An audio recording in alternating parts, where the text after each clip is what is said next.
What up guys, it's Sync. Today I'm here in the Gators Cube. Hooray, hoopla, yay, and all that good stuff. Now I'm going to be doing another one of my class designs. Now this class is probably one of the most complex classes I've ever done in a while actually. And I'm going to have to take a little bit longer to explain the skills and whatnot and exactly what they do onto the opponent, because in this class I introduced 2 new types of tactics in any class ever done in AE. So watch out for them and stay tuned. Okay, the first class starts right here. Alright guys, this is Draconic Shaman. After Deslov was defeated, they needed people to watch the Prime Dragons. The closest thing to a Prime Dragon with their elemental powers is a Shaman, thus making them scroll read and constantly learning about Draconic magic. They became one with the DragonPlane, becoming Draconic Shaman. Alright, let's talk about the enhancements. This is your simple spellbreak enhancement. Wisdom and Intellect is the equivalent. Dexterity is a little bit raised more than normal. Strength and Dexterity is going to be low because this is a caster that focuses on Intellect and Wisdom instead of Strength and Dexterity. Luck is a little bit low because spellbreaks don't really rely on luck, they rely on their Wisdom, increasing their hit chance, evasion chance, and crit chance. Alright guys, before I start this, I want to explain to you guys how complex this class is. This might be one of the most complex classes I'm in, so I have to be thorough to exactly what I tell you guys. Alright, now auto attack is Aura Blade. Enchant your blade with one of the prime element dragons you spawn from Totem Dragon, doing effect onto the target. Cooldown 2 seconds is a physical skill and the range is close. Basically, this is your simple auto attack. If anybody doesn't know how strong an auto attack for a spellbreaker is, I believe level 65 enchantments, that does about, I believe, like 130 to 160 auto attacks. That's not a lot. This class doesn't really do a lot of damage up front, but when you see the skills later on, and you will see how strong this class will actually be. Alright, so when I said connects to the Prime Dragons, there are 4 dragons: Udorov, Zelair, Moganeth, and Solaf. If anybody has been to the DragonPlane, and if you remember, you fight them for to stop Deslov. So you know exactly what the 4 dragons I'm talking about. Let's talk about the effects they do on the opponent. If you cast Zelair's Aura, which is the Fire Dragon, it melts the enemy's armor, increasing the damage they receive by 5%, stacking to 5. Meaning, it starts off with a 5%. Every time your auto attack hits in succession, it increases the damage they receive by 5%. Okay, let's talk about Udorov's Aura, which is the Water Dragon. Drenches the enemy in a mystical liquid, lowering their magical resistance by 35%. Now, this is off the back. If your auto attack hits in succession, this increases the magical damage they take by 35%. Okay, Moganeth's Aura, which is the Earth Dragon, encases your sword with pure stone, cutting through the foe's physical resistance by 35%, meaning all physical damage that you apply onto the target is 35% more than usual. Alright, Salat's Aura radiates a gust of wind every time you strike, lowering their attack speed by 5%, stacking to 5. So, Salat is the Air Dragon, meaning if you hit the skill in succession, it lowers their haste by 5%, radiating a gust every time you strike. Okay, let's talk about the first skill. Now, the first skill is what spawns the dragons that allows you to use the auto attack. So you have to use the first skill to spawn one of the dragons to use the effects on the auto attack. Okay, it's called Totem Dragon. Connects to the DragonPlane. One of the Prime Dragon gives you their power for 20 seconds. Cannot link to the same dragon twice in a row. Mana 15, cooldown 20 seconds is a magical skill, and the range is a status move. Alright, now, every totem, I always do that, every shaman usually has a totem that they gain their power from. Now, most of it's going to be elemental totems, but this is going to be from the Prime Dragons. Spawning a dragon, I'm going to tell you the powers of the totems when you connect to the dragon. Alright, Zelair's power, which is the fire power. Fiery Spirit runs through your veins, increasing your chance to crit by 15%. And this is for 20 seconds like it says on Totem Dragon. Udorop's Power, the Water Dragon. Spirit of the Water Dragon shields you with the... Spirit of the Water Dragon shields you with the refreshing aura, gifting a moderate heal over time. Mogan's Power, which is the Earth Dragon. Power of the Earth Dragon morphs your skin into stone, increasing your damage resistance by 40%. And Salot's Power, bonds with the Air Dragon, allowing to be one with the wind, increasing your haste by 35%. Now, these are pretty strong buffs. Well, not really overall. For 20 seconds, these are pretty strong buffs. Now, you're right there like, dang, Sync, you made an overpowered class. Before off, nothing is overpowered. Nothing is overpowered in this game. Let me be more specific. Everything has a weakness. It's only overpowered if you know how to use it. Simple. This class does not hit hard.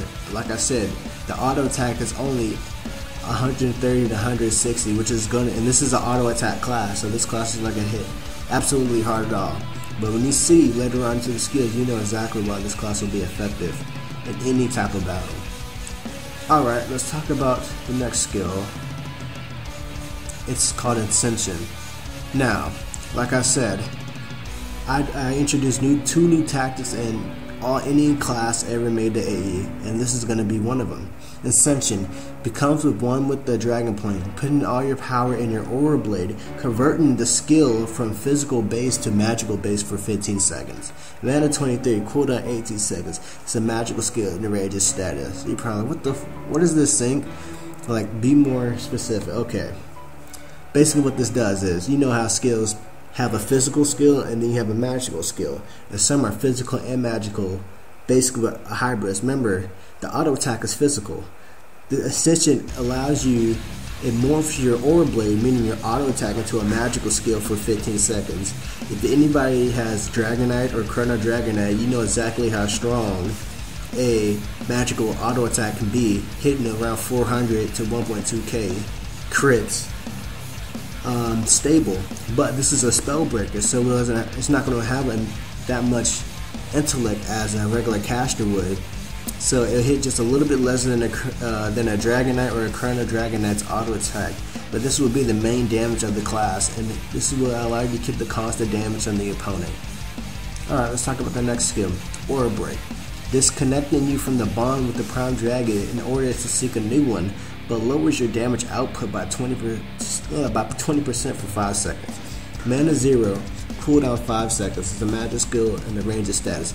Basically, if you're fighting a Glacial Warlord, and they have that nasty 30% damage resistance, and you cast Udorov from the Totem, and this is going to lower their magical resistance, why would you need that? You want to break through their physical resistance, so you might want to cast the Aura Break, quickly disconnecting you from that dragon, and then spawning a new one right afterward. But the downfall is you lower your damage output for 5 seconds. This is not a lot, but this keeps the class balanced, and also converting you to a different dragon if you're in a clinch or something.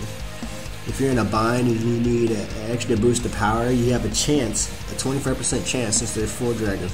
Well, technically a 33% chance, since you can't spawn a dragon twice in a row, to cast a new dragon and seeking a new power. Alright, let's talk about the rank 4 passives. Scroll Reading increases intellect by 15%. This is going to increase your spell damage. This class only has 1 spell damage, which is going to be the last skill. And then what increases your intellect is going to increase your auto attack, obviously, and also it's going to increase your haste and overall spell power. And Draconic Timeline increases endurance and wisdom by 12%, meaning this gives you more time to fight, increases your overall hit chance, not your overall hit chance, your overall hit points, meaning your HP, and then your wisdom, increasing your endurance, hit chance, and crit chance by 12%. Alright guys, let's talk about the last skill, Draconic Breath. Inhales enhanced Draconic Breath onto the opponent, dealing moderate damage, increases the effects on the opponent by 50% for 12 seconds. Mana 40, cooldown 20 seconds. It's a magical skill and the range is close. basically this does a pretty good chunk of damage, moderately, maybe like a 1.2, 1.5k crit, but it does not increase the power of the Draconic. It does not increase the power of the Prime Dragon's power that gives you. It increases the effects on the opponent from Aura Blade. So Zellaire's Aura, Urar's Aura, Mogan's Aura, and Sola's Aura would do 50% more stronger. So let's say Urar's Aura, and you cast Draconic Breath. Instead of 35% magic resistance lower, it's going to be a 70% magic resistance lower. Now again, this is not going to be a lot. Thus, look at how weak a Draconic Shaman hits onto the opponent with this auto attack from Aura Blade.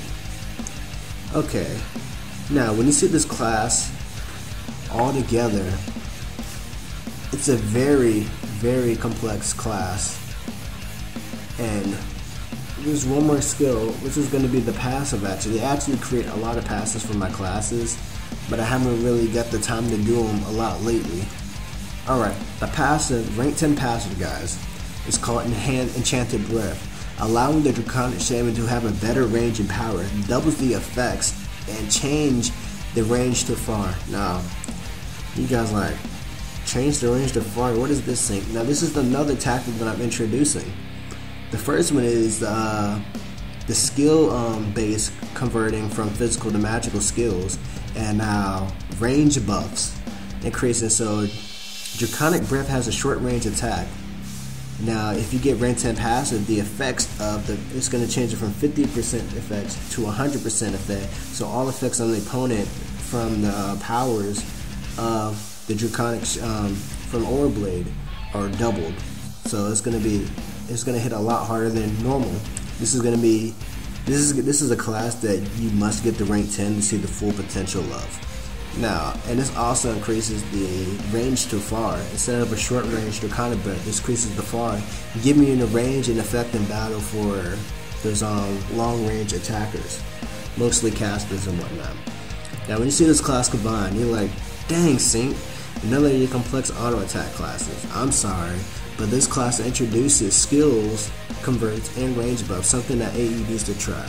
This would be really nice for them just to try out, maybe a test or whatnot, maybe a PTR to see how cool it will be. And this class is not a tank like the other Shamans. This class is focusing on damage and support onto that one target and helping out every other's opponents hit harder while doing a constant damage for yourself with this crazy buffs and debuffs. Alright guys, that sums up for this video. Like and share with all your friends. Subscribe for more videos, of course. This is one of my most complex classes I made, and I really want feedback on this class, and should AE try it with the new tactics I introduced into the class, and just let me know what you guys think of it. Next up, I might do another class design. I might just do a knockout with a friend. I'm not too sure yet. I'm Sync. Catch you guys later. See y'all. I am my father's son, cause he's a phantom, a mystery, and that leaves me nothing. Many times if you wanted to die, it's too late for me. All you have to do is get rid of me. You came to California with a mother,